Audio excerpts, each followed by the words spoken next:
On today's show, since we got to look at what the rotation should look like on Tuesday, I want to dive into some lineups that I think will be very, very good that we saw for the Cavaliers. Plus, we're going to spend some time talking about the throwback uniforms that the team unveiled on Wednesday. That's all straight ahead on today's edition of Locked On Cavs.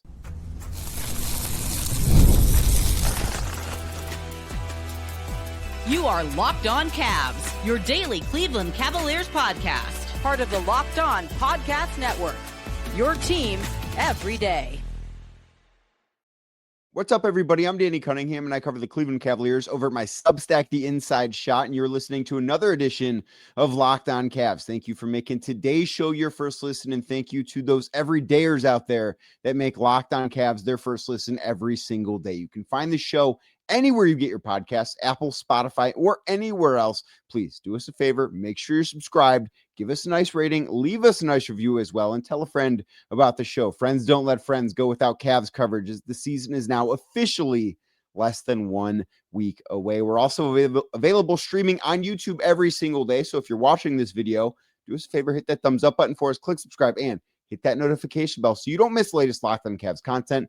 A proud part of the Locked On Podcast Network, your team every day. And today's show brought to you by Game Time. Download the Game Time app, create an account, use code LOCKEDONNBA, that is LOCKEDON NBA, for $20 off your first purchase. Obviously, the Cavs wrapped up their preseason schedule on Tuesday night in what was essentially a dress rehearsal of what we should expect when the regular season arrives. Now, it wasn't exactly true to form. DeAndre Hunter, I don't think, played his normal minutes allotment, obviously, because he didn't play in the second half after bumping knees with a member of the Pistons. I also think that may have affected his first half minutes just a little bit in some of the rotations, but we did get a glimpse at a few different lineups that I think are going to be very important for the Cavs. And I know I talked a little bit about some of them yesterday, but I wanted to go a little bit more in depth on some of them today, because after going back through things and taking a look at some of the numbers, I think that there are some pretty big advantages that the Cavs can really utilize based on how they construct themselves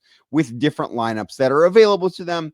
These are not lineups that I would expect to, dominate the entire season, because Darius Garland not part of any of these, Max Strus not part of any of these, and we know that those guys, when they get healthy, will have a big impact on the Cavs. But I want to start today's show by speaking about the starting lineup that we saw. So if you missed it, that starting lineup was Donovan Mitchell, Sam Merrill, DeAndre Hunter, Evan Mobley, and Jarrett Allen. And I would be very, very surprised if this is not the starting lineup when the Cavs begin their season next week in New York. I would be very surprised if this is not the starting lineup, provided those 5 guys stay healthy until Darius Garland returns, because I think that this is the best group that the Cavs have. I think it is the group that makes the most sense. If Lonzo Ball were not on a minutes restriction, if he were able to play back-to-backs, like if you could count on Lonzo to play a normal amount of minutes, then I think that might change this conversation, but you can't do that. So that's why I think he's not part of the conversation. I think he makes much more sense in the bench role that we saw him, and I think he will have a very, very big impact. And if you listen to yesterday's show, you certainly know that. But that is one of the things that I think makes this lineup make a lot of sense. I think maybe you could make the case it's a tiny bit short on playmaking, but I think the Cavs are going to ask Sam Merrill to do a little bit more of that. We saw that in, I believe it was the first quarter of that game on Tuesday night, where he caught a pass that was on the left block, and he made a great pass to the right corner where DeAndre Hunter knocked down a 3. And I just think that we're going to see Sam kind of do more things with his game than just be a movement shooter, than just be a catch and shoot guy, than just be a guy that is a good defender. I think we're going to see the Cavs ask him to do more things. And when you are being, paid in a different way, as Sam is this year compared to years past, it is expected that your role can grow a little bit. When you go from a guy that, I don't remember the exact figure of what his deal was, but he was much closer to being a minimum player than he was now. So I do think it's fair to expect his role to grow a little bit. And I think that is part of him being in the starting lineup at the beginning of this season. So that group, I think it's super beneficial, because of the 5 players in it, 4 of them are playing their natural position. And the one guy that's not playing his natural position in that starting lineup is the best player in Donovan Mitchell. And we have seen Donovan play point guard in the past. We can go back, and there's a lineup that I'm going to bring up from a couple of years ago because I think it correlates to another lineup I want to talk about. But we have seen him run the show. Now, the danger there is you don't want to put too much on Donovan Mitchell's shoulders early on in the season. I mean, it doesn't make sense to overtax this guy who has, unfortunately, dealt with some postseason injuries over the last couple of years. You don't want to put too much on his plate in October and November and December, because what are you really gaining by doing that? But I do think that starting him at point guard is fine because you're not anticipating that all of his minutes are going to come at point guard. Like if you think back to when Darius Garland was out for those 6 weeks after he had his fractured jaw, almost all of Donovan Mitchell's minutes at that time were coming at point guard because the Cavs didn't have very much depth, right? Like that was a big issue that they were dealing with. And I don't anticipate that's going to be the case now. Like I still think while he's going to start games at point guard, as he did on Tuesday, I still think that more of his minutes are going to come at shooting guard than they do point guard. And I think that if you can find that balance, which I think the Cavs will be able to do because they do have depth at point guard. Now, this might not be true every single night, especially on the nights when Lonzo Ball doesn't play, because we know he's not going to play back-to-backs. And guess what? The very first week of the season, the Cavs play in New York on Wednesday. They have a day off, then they play in Brooklyn on Friday. They have a day off, then they play at home against Milwaukee. Oh, and then guess what? They play the next night in Detroit. So he's not going to play in both of those games. But I do think in games that the Cavs have their full allotment of healthy guys. So again, we're excluding Darius Garland. We're excluding Max Strus in this.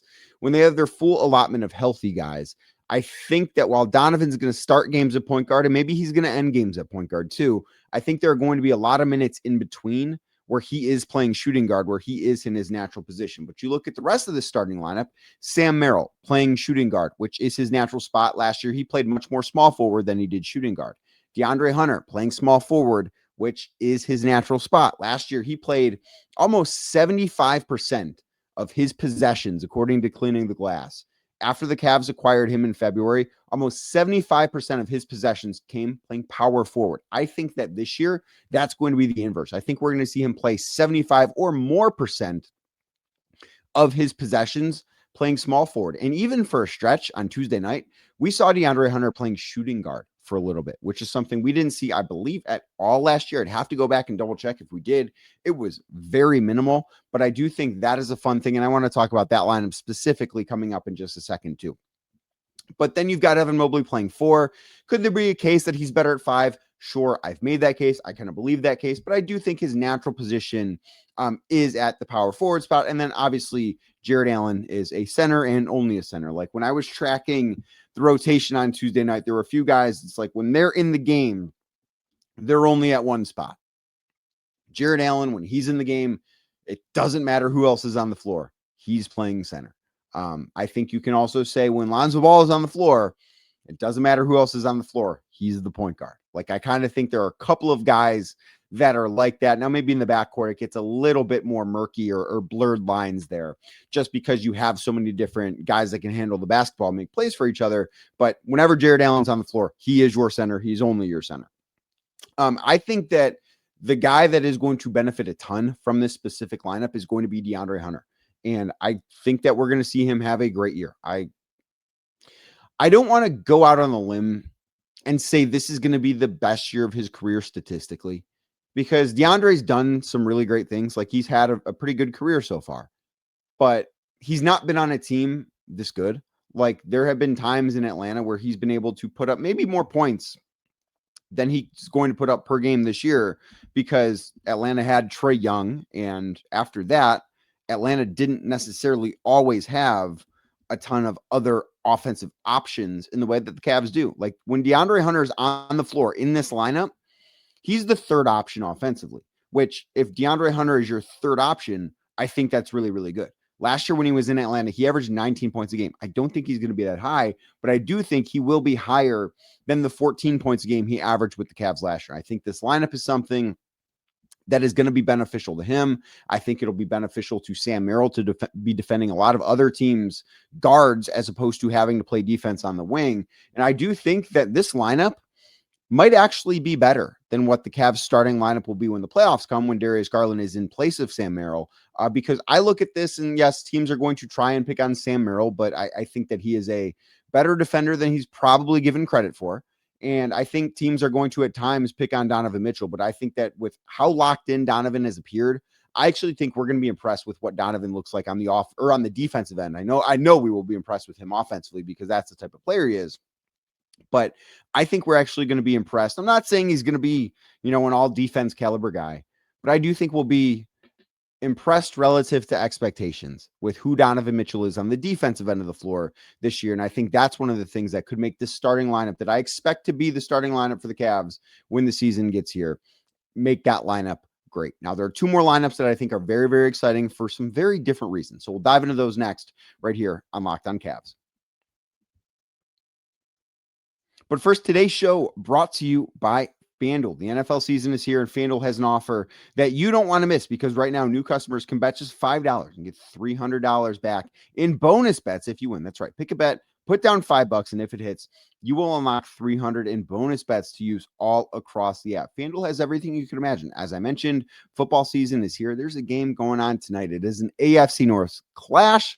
As I mentioned, I like Cincy plus 5.5. I know Pittsburgh's a better team. I know Cincy is starting Joe Flacco, who's been there for, about a week at this point, I think, since the Browns traded him.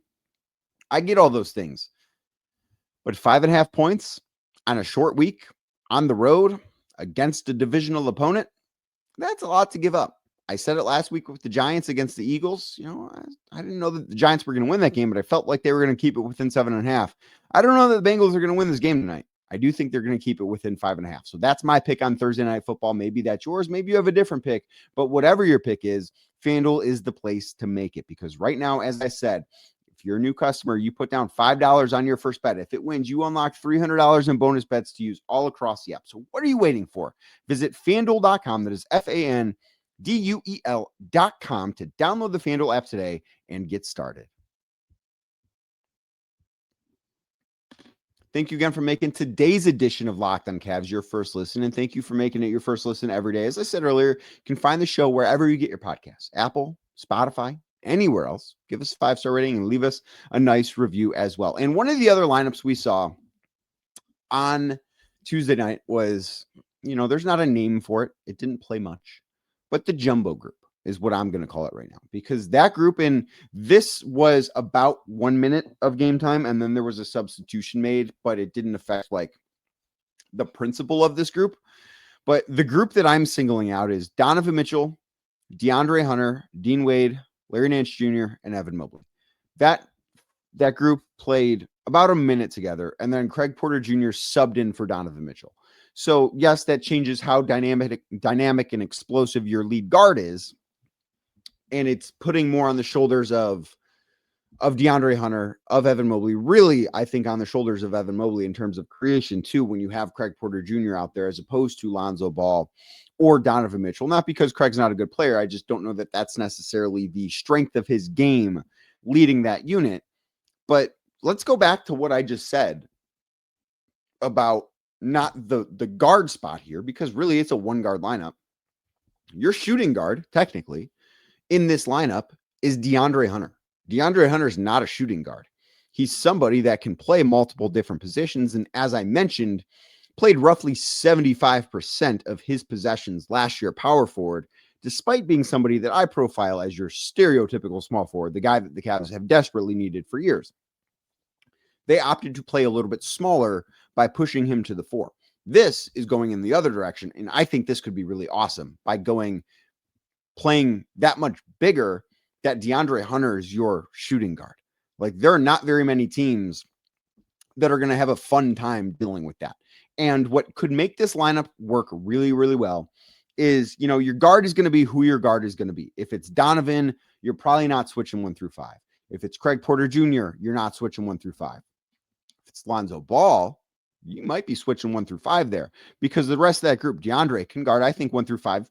When I say 1 through 5, I'm not talking about I want DeAndre Hunter defending Nikola Jokic, or if he ever is healthy and plays basketball again, Joel Embiid. Not that kind of center. But there are some centers that you could guard, right? Like there are some centers out there that you would be comfortable if DeAndre Hunter switched on to him. There are some centers out there, maybe not many, but some centers out there that you might be comfortable with Lonzo Ball switching out onto. There are a lot of centers out there that you would feel comfortable with Dean Wade switching onto. Larry Nance can obviously defend centers. Obviously, Evan Mobley, Defensive Player of the Year. Don't really need to say much more there.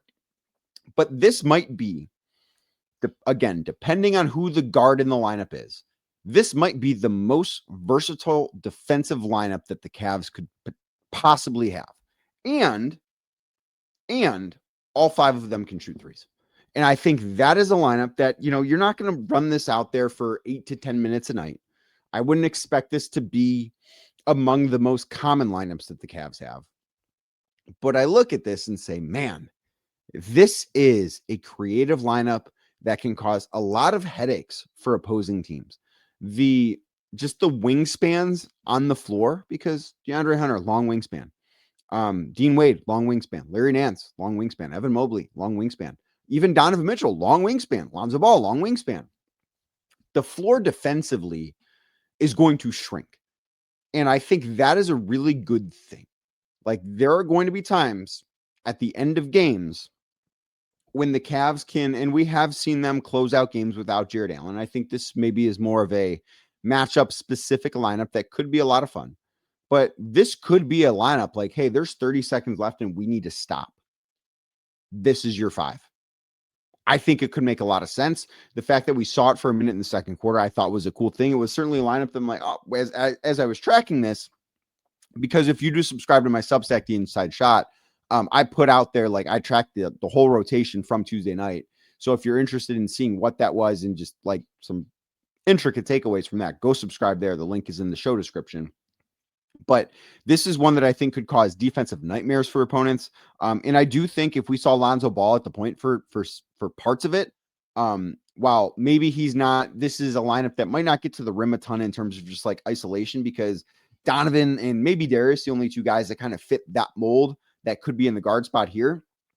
But I just look at it and say, man, this could be a really, really fun lineup that I think the Cavs should be very optimistic about giving an opportunity to at the very least. And then the third and final lineup that I wanted to talk about today is one that we did see for a little bit on Tuesday night. And that lineup was Lonzo Ball, Donovan Mitchell, Jalen Tyson, Dean Wade, and Jarrett Allen. Now, why do I bring up this lineup? You might look at it and say that is about as random of a lineup as you can have.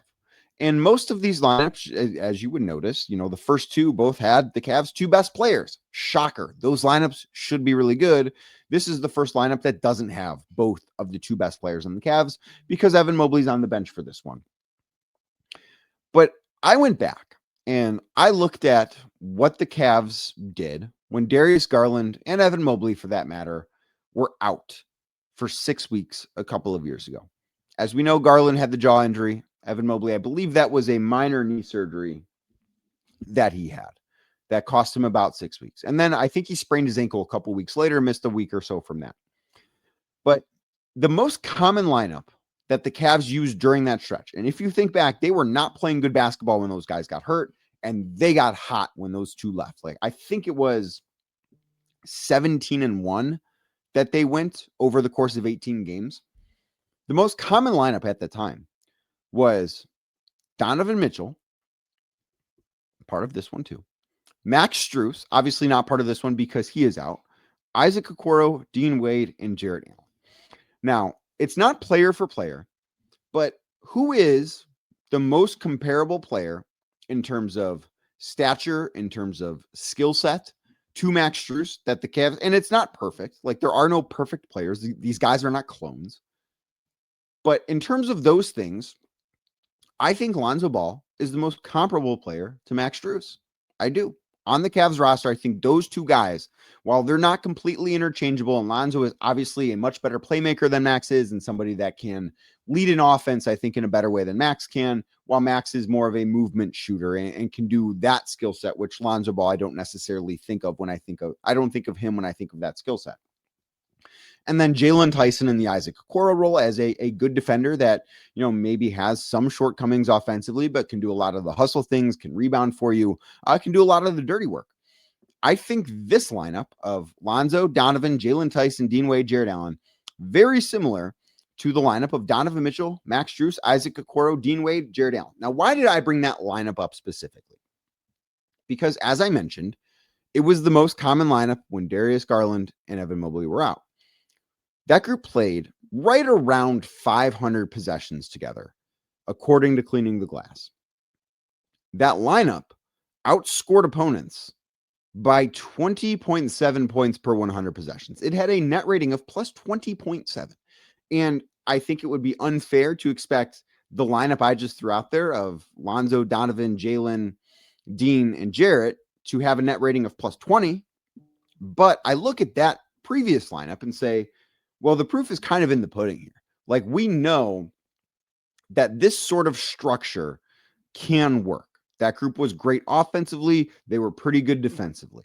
This group, I think, could be better defensively because I think that what Lonzo can do on the defensive end of the floor, and I think Donovan's probably a little bit of a better defender right now than he was at that point, especially at that juncture in the season too, because I think timing does matter here a little bit. But I think that this group has more playmaking than that group did. Like, I think Lonzo Ball is the best playmaker in either of these lineups. I think Donovan has evolved as a playmaker from this time. I think Jalen is a much better playmaker than Isaac Okoro. And I look at this and just say, if that lineup was successful for that large of a stretch, I see no reason why this lineup cannot be a really good one in the near term for the Cleveland Cavaliers. I think it's one that makes a lot of sense, and it is one that I am very much excited to see. I think it could be a big one for the Cavaliers. Now, on Wednesday, we got some news I've been waiting for about a year to talk about, and I can't wait to talk about these throwback uniforms. We're going to do that next right here on Locked On Cavs.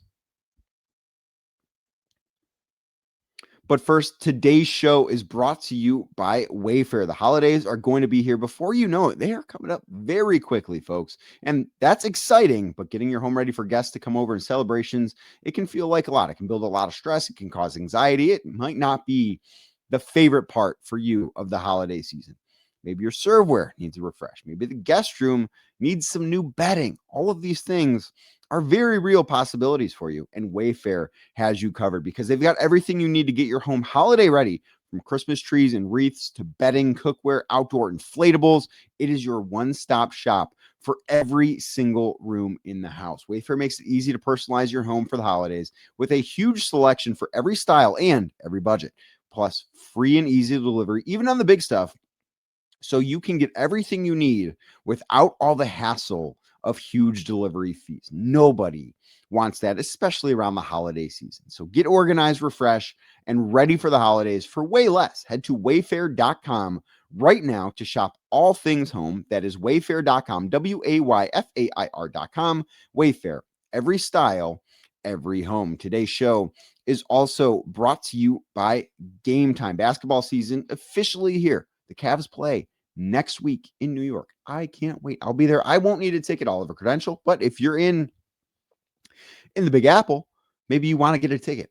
And Game Time, the place to go to get that ticket, because nothing beats being in the arena for those opening games. But let's be real, getting the ticket could be a total headache if you don't go about it the right way, between waiting in queues, having surprise fees pop up, prices that jump right before checkout, which absolutely drives me bananas. It can be easy to get frustrated when all you want to do is cheer for your favorite team.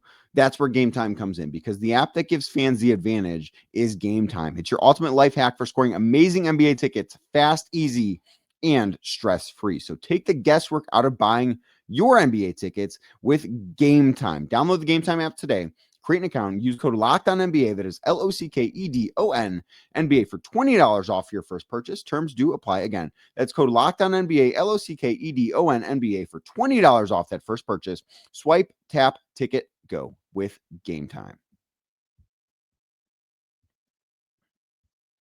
Thank you again for making today's edition of Locked On Cavs your first listen. And like I said, if you're watching on YouTube, do us a favor, hit that thumbs up button for us, click subscribe, and hit that notification bell so you don't miss the latest Locked On Cavs content. And on Wednesday, we got a gift from the Cleveland Cavaliers.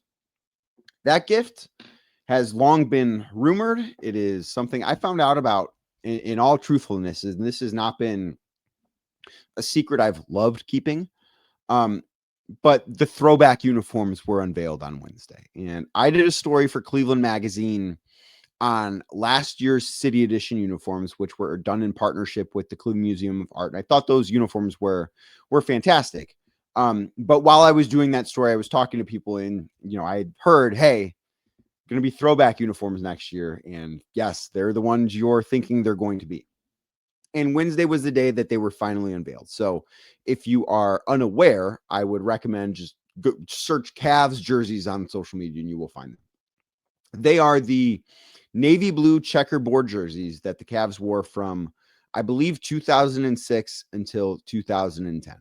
They are, when I think of the first LeBron era, these are the jerseys I think of. I think that these are so well done. I am so excited to see the Cavs wearing these again because, listen, as a guy in his early 30s, those are the Cavs teams I grew up with. Like, I was a kid in LeBron's first stint in Cleveland. I was in grade school. I was in high school. Like, I loved the Cavs and I loved those jerseys. I will always think of some of my favorite moments ever watching the Cavs came when they were wearing those jerseys. I will always remember. And to this day, like the 2016 finals were different because the stakes were higher. Obviously, like, they have never been as high as they were in that series. But for me, like, I look back at one of the biggest moments in my sports fandom, in my sports life, was May 31st, 2007.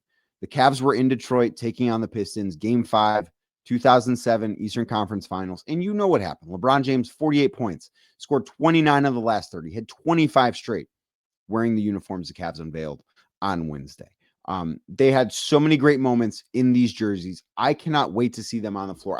They are perfect. The floor, I think, looks fantastic as well. So excited to see the throwback floor at Rocket Arena.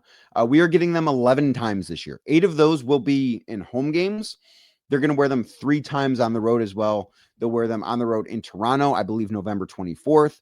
They will wear them on Christmas Day in Madison Square Garden. And I have been excited for the Christmas game for a while. I'm going to it. And as I've planned out my travel for the first half of the year, that's like, yeah, got to be there for that one. I can't wait to see that. And then I believe March 11th in Orlando against the Magic, they'll be wearing them. And, that makes sense considering they did wear those against the Magic in the playoffs way back when. But the court looks awesome. The jerseys look awesome. And I am a bit of a uniform snob. I think I'm comfortable calling myself that. I really enjoy the aesthetics of sports. I love when teams wear different jerseys that look good. I'm not afraid to say when jerseys look terrible. I think these look great. And I have to say, like, I thoroughly enjoy the uniforms the Cavs have right now.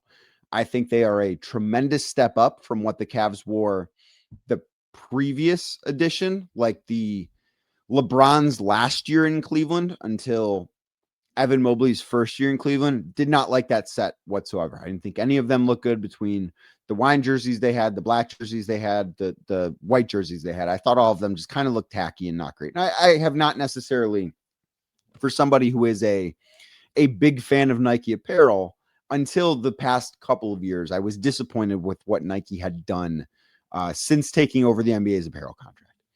But I enjoy thoroughly, like I said, what the Cavs have now. I think their black uniforms are awesome. I think the white ones are awesome.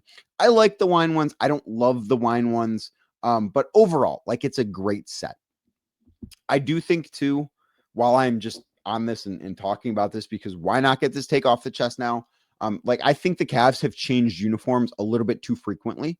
Like, they've changed their franchise identity a little more frequently than they should over the course, certainly of my lifetime.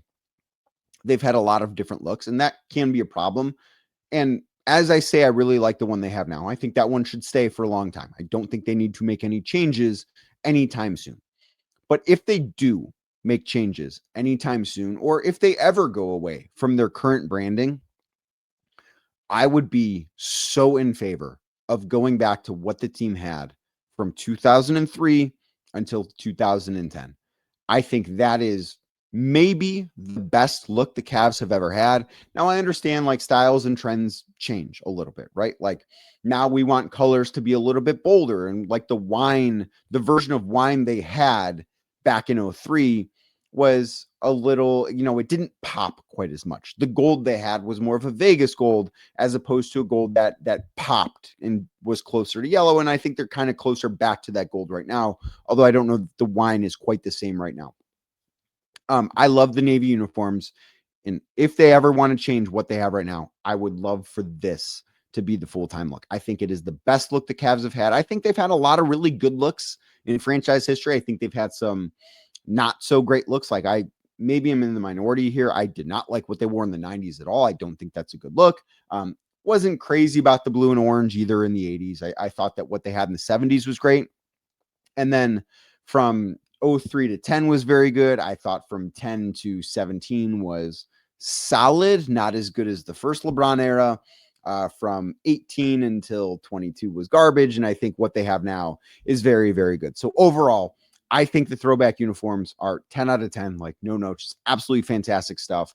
I cannot wait to be in the building to see the floor, to see the uniforms in action, to see all the production behind it, because I'm sure, like, if you think of the typical pre-game introduction and stuff, like I'm sure the Cavs are going to have something special cooked up for that. And I cannot wait. The first game they will be wearing these November 8th at home against the Chicago Bulls. I'm sure it will be a very, very special night. And certainly I cannot wait to see it in person. It is now one of the things that even though I've known this was coming for a long time, to see it actually happen makes me really, really excited, if you can't tell. So that's going to do it for today's edition of Locked On Cavs.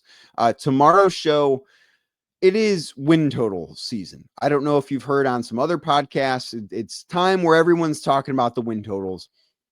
I think the Cavs are going to go over their win total on FanDuel. And tomorrow I'm going to make the case for them going over, but I'll also spend some time like devil's advocating myself a little bit, making the case for them to potentially go under their win total. So make sure you're subscribed wherever you get your podcasts so you don't miss that show tomorrow, Apple, Spotify, or anywhere else.